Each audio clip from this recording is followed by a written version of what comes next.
Nah terusnya anak ibu lah kabab Pak yaitu Nabi Allah Isa alaihi salam. Siti Maryam tanpa anak perkawinan dan tanpa disentuh wong lanang, tanpa ada sentuhan wong lanang. Nah di karunilah kandungan alias mengandung singkonolah diusir dari masyarakat, dicaci dihina, melayulah di hutan alias melayu menghindar supaya bisa ibadah ning Allah, selalu terus ibadah ning Allah iku ning hutan. Nah singkonolah lahirlah Nabi Isa alaihissalam posisinya ning hutan. Jadi Nabi Isa mah lahir ning hutan, urip ning hutan, berpindah-pindah anak berbahasa juga ya sing duri alias sing ranting-ranting pepohonan. Jadi terus berjalan gede dijadikanlah Nabi, diutus jadi Rasul supaya menyampaikan hukum-hukum Allah.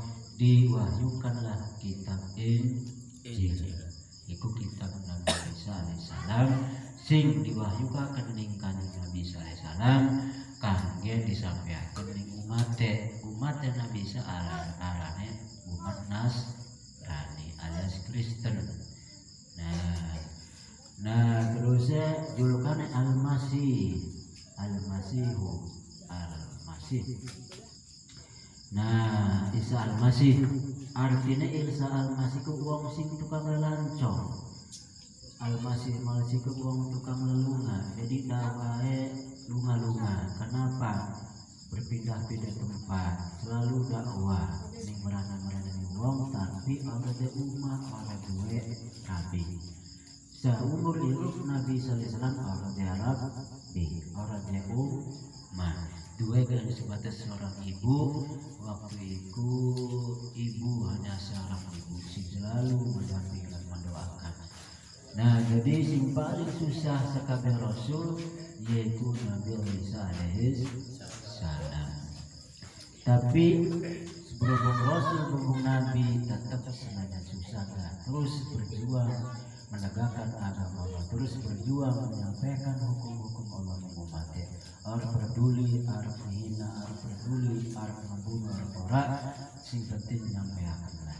Nah, waktu ning perjalanan untuk mendakwahkan alias mengajak umat-umatnya adalah anak seseorang, dua laki-laki sing pengen milu. Pertama pengen si milu dari kanjeng Nabi sallallahu alaihi wasallam mal kuat milu engkau kekeh orang iki pengen milu dari Nabi sallallahu alaihi wasallam harus milu mal kuat milu kau tetap pengen milu sehingga ya wis ada pengen milu kita mah silakan.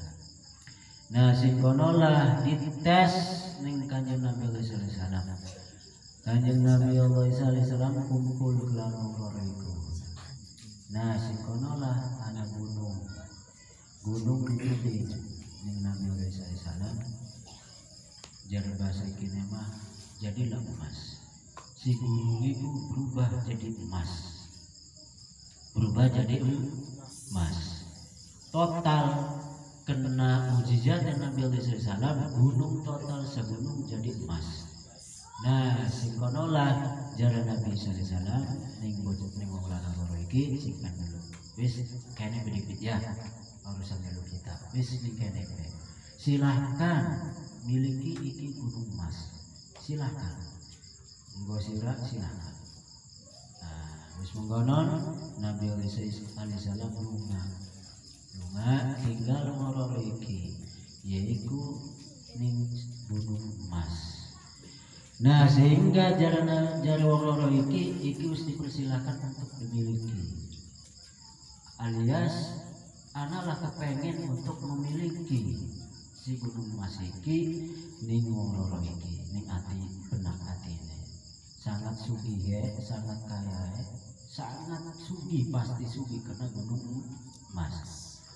Nah primen caranya supaya kemilik apakah digotong gunungnya mungkin dipanggul gunung berarti kudu ditetraki enggak apa lokal pak. Nah jadi jeres musyawarah lah iki wong loro Ari dikain mah kudu dikampake. Oh ya wis ga. Ari dikampake mah kudu seberang-berang dina atuh kudu mangan lah, butuh mangan. Nah, dari si A sing siji nake si A ini si B. B sirah-berana ya di pasar itu roti supaya anak kekuatan untuk tenaga untuk ngapake iki gunung emas. Untuk mereteli iki gunung emas. Sirah itu roti berana di pasar. Oke, duitnya. Oke, wis. Nah, lunga lah si B iki ning pasar. Nah, di pasar lunga. Setelah lunga, jare sing ning gunung iki sing nyekel kampak. Pokoknya mah lamun berani si B iki tak kampak supaya gunung emas kemilik kita kabeh. Kemilik kita kabeh aja sampai si B iki memiliki ning gunung emas iki. Nah, rencana pembunuhan si A ning si B iki kena arep pengen berbagi alias wis cinta ning sugih cinta ning dunia sehingga arep ngebunuh bature sing maukah dikon tuku roti. Carane apabila nongol langsung dikapak ndase. Barang si B tuku roti ning pasar wis tuku roti tet ning atine kena cinta ning gunung emas, cinta ning kekayaan, cinta ning dunia. Jare sing tuku roti iki lah gampang supaya kita dewek kata memiliki gunung emas. Tuku racun. Si roti ini diracun. Roro-roro ini diracun. Kita mau mana di roti. Tapi roti kedua si A supaya dipakan kabeh. Supaya mati. Apabila mati iku gunung kita kabeh. Go, gara-gara apa? Gara-gara cinta kaya, cinta dunia. Berencana pembunuhan. Si B rencana membunuh si A, si A rencana membunuh si B. Analah yang benak hatinya permusuhan. Mal bisa ngebunuh lamun laka permusuhan. Timbulnya permusuhan gara-gara cinta dunia menuju ning dunia, menuju ning kekayaan, menuju ning harta. Nah, anak permusuhan, setelah anak permusuhan analah pembunuhan. Nah, telah mengkonon si A sing ning posisi lagi nonggoni, lagi ninggal kampak, nonggoni bae si B. Nonggoni apabila muncul tak kampak. Wis siap-siap dari umputan yang batu. Apabila nongol si B tak kampak. Nah, si B tekan ngagawarot tik sing wis diracuni. Nah, barang teka si B jare si B, nite. Kanake maraklah langsung dikampak ndase. Langsung mati. Dia otomatis ada dikampak mati ndas pecah, langsung ngegelepak ngagoler mati. Alhamdulillah dari si aneh. Beres, selesai. Keinginan kita pasti terwujud. Gunung emas kekuasaan kita kabeh. Pasti kita paling kaya sedunia ini. Nah, dek keli kenal napak dipangan lah rotine dipangan kabeh nang si A. Setelah mangan roti mati kena racun. Nah, ikulah kisah sapa bae bergerak ning di bae ning maulidan ning rajaban acara apa bae lamun panitia tim sukses acarku menuju ning dunia cita-citanya menuju ning duit pasti anak perpecahan anak permusuhan. Ikulah apabila anak acara sing anak perpecahan dan permusuhan pasti anak ning masing-masing benak atilan pikirannya menuju ning dunia menuju ning menuju ning jabatan alias ning penghormatan ning apa sih kan pujian Kena lamun mau kisah lamun mau suki dihargai dan dihormati. Gila harta dan pangkat jabatan, penghormatan. Nah itulah jadi apabila panitia ketuaan penggerak acara apa baik lamun menuju ning duit pasti ada perpecahan permusuhan di antara sesama, antara teman, antara kawan, antara pemuda, antara tokoh, antara ustadz, antara kiai. Apabila menuju ning dunia ning duit pasti ada perpecahan dan permusuhan. Ujung-ujungnya saling menjatuhkan, saling menghina, saling mencorekkan. Ikulah terbukti seluruh yayasan sekolahan sedulur cekcok, sedulur memusuhan, sedulur saling coret-coretan, saling sikut, saling kenapa? Tujuannya duit. Andai kata yayasan, andai kata sekolahan, amun lillahi ta'ala sebatas mendidik umat, sebatas berjuang untuk bangsa, laka tujuan duit pasti damai, laka permusuhan. Senajan sekolahan, senajan yayasan, malah permusuhan. Nengapa sih ning yayasan, ning sekolahan, anak permusuhan antar guru, anak permusuhan antar yayasan dan dewan guru, anak permusuhan antar dulur, antar ustad. Kenapa? Masing-masing ning benak lan atine tujuannya tujuannya dunia, duduk ibadah. Ning partai saling sikut, saling bunuh, saling tetep. Kenapa? Gara-gara tujuannya duit. Andai kata partai apa baik, lamun benar-benar untuk bangsa dan negara, untuk agama, laka tujuan jabatan, laka tujuan duit, pasti adem ayem. Antar kawan, antar caleg, antar calon si A si B, mal anak pertikaian permusuhan. Lamun andai kata tujuannya laka ning duniawi, laka ning jabatan, pasti damai. Ustadz kiai pada baik antar kampung atau sekampung atau antar daerah. Andai kata para kiai ustadz ikut tujuannya ning duit, ning duniawi, pasti ana permusuhan antar ustadz. Antar ustadz, antar kiai pasti ana saling sikut, saling jejak, saling jatuhakan. Namun tujuannya duit dunia. Ikulah para jamaah arep bentuk apa baik, arep bidang apa baik, lamun wis tujuannya ning duit seperti kisah waktu zaman Isa, Nabi Allah Isa alaihi salam, saling bunuh, saling musuh, saling sikit, saling sikut. Ikulah kita gampang.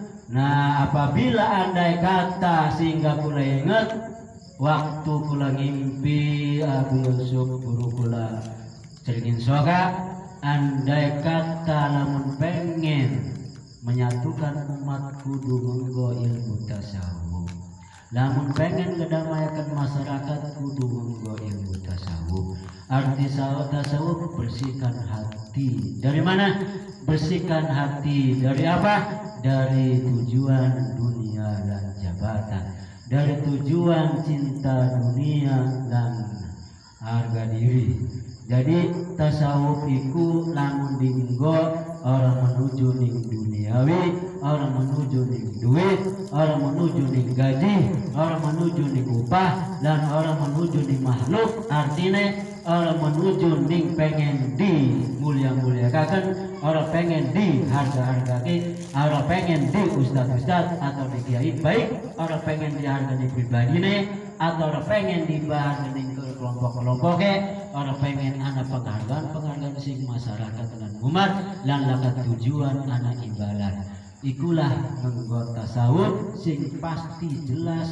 Apabila bisa melaksanakan tasawuf bersih hanya sebatas ibadah, apapun organisasinya, apapun bentuk gerakannya, baik acara apa baik, pasti bisa menyatukan masyarakat, pasti bisa menyatukan umat. Arti bersatu adalah kedamaian. Arti anak kedamaian, laka perpecahan, laka permusuhan.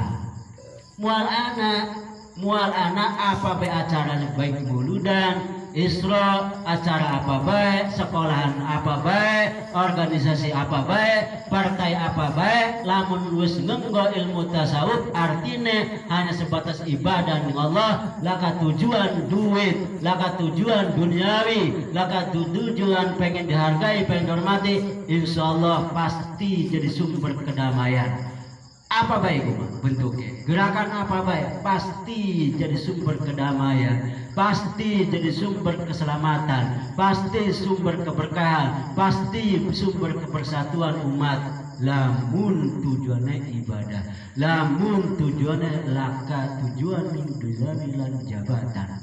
Itulah sehingga apa baik bentuknya, apa baik gerakannya, apa baik acaranya, apabila menimbulkan perpecahan, apabila menimbulkan permusuhan, pasti ana tujuan ning duniawi, pasti ana tujuan ning duit, pasti ana tujuan pengen dihargai, pasti pengen dihormati, pasti pengen diagung-agung. Ikulah sebab-sebab ana perpecahan ning masyarakat, sebab-sebab ana perpecahan ning umat. Berarti siapa be ustade, siapa be kiai sing menuju ning duit. Contoh pengen digaji ning pemerintah, pengen daftar ning proposal, tujuan duit. Nah ikulah ustad jara bahasa kasar mah jadi sumber perpecahan ning masyarakat, jadi sumber permusuhan ning masyarakat. Apabila ustad kampung ke kota ke endi bae, apabila wis lamun pengen digaji menuju ning duniawi, ikulah ustad kiai jadi sumber perpecahan masyarakat, jadi sumber permusuhan masyarakat, jadi sumber acak-acakan masyarakat alias agama. Ampura rada terasa titik karena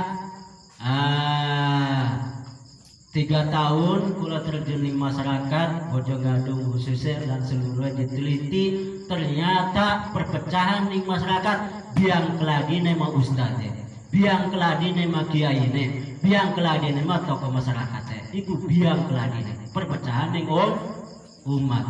Arab sadar, Arab nerima, Arab ikulah fakta, penelitian, realita, bukti nyata. Nah itulah para jamaah, iku kisah Nabi Allah SAW pengikutnya sing cinta dunia menimbulkan perpecahan, permusuhan, ujungnya mah perbunuhan. Itulah sehingga akeh sejarah mengapa sih akeh rencana pembunuhan ning para rasul, para nabi, khususnya ning Kanjeng Nabi Muhammad. Kenapa? Sing ngebunuh iku kena cinta dunia, menuju ning dunia. Kenapa sih akeh kiai-kiai sing ngarep ditelu, dibunuh ning umate atau ning masyarakat para wali songo, malah Nasruddin lan liyane kena sing ngarep ngebunuh iku lah cinta dunia, cinta ning dunia. Si menciptakan perpecahan ning masyarakat adalah orang-orang yang cinta dunia. Nah, siapa baik ustadz kiai uangnya sing lamun menuju ning dunia ikulah biang keladi perpecahan permusuhan umat. Nah mudah-mudahan kita melindung doa ning Allah, kena apapun itu perbuatan baik hanya Allah lah sing bisa nulung. Kita ngedoa dan melindungi Allah, mudah-mudahan kita kabehan para ustadz, para kiai sing ana ning Gembor, seluruh Gembor dan ning Banten dan Indonesia dan sedunia, mudah-mudahan jadi sumber kedamaian umat, jadi sumber persatuan umat menuju Allah, menuju Rasulullah, menuju agama Allah. Amin ya rabbal alamin. Bismillahirrahmanirrahim. Fatihah. Bismillahirrahmanirrahim. Alhamdulillahirabbil alamin. Arrahmanirrahim. Maliki yaumiddin. Iyyaka na'budu wa iyyaka nasta'in. Ihdinas siratal mustaqim. Siratal ladzina an'amta 'alaihim ghairil maghdubi 'alaihim waladdallin. Amin. Selanjutnya pengajian kita